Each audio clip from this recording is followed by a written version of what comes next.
Yes. Cocktailen, vi skal lave i dag, det er en cocktail, vi herinde har valgt at kalde Nordguld. Til at starte med, så hælder vi lige lidt is her i vores cocktailglas, så det bliver dejligt koldt at drikke af. Den første spiritus, vi skal bruge i den her cocktail, det er en Nordguld snaps. Den er sådan en dejlig runde smag. Den skal vi bruge 4 cl af. Sådan der.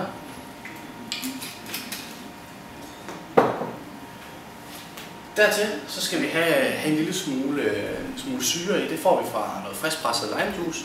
Der skal vi bare bruge små 2 cl.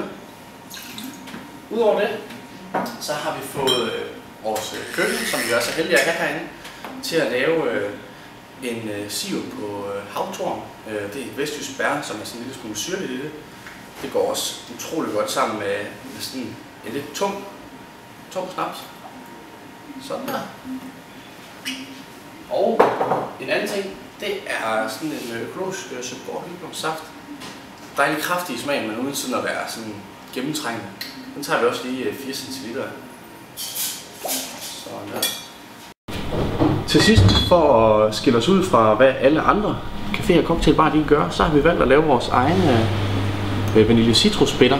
Det er en masse citrusfrugter og lidt god vanilje, som vi har sat i blød, så at sige, i en rigtig god vodka. Så har det fået lov til at stå der siden den 18.11.13, så det er et godt et halvt års tid, det har fået lov til at stå der. Og nu er den klar til brug. Så den skal vi lige bruge 2 dråber af, lige for at give den lidt mere aromatisk citrussmag. Så skal det hele bare mixes op. Sådan der. Og lige shake, så det bliver koldt.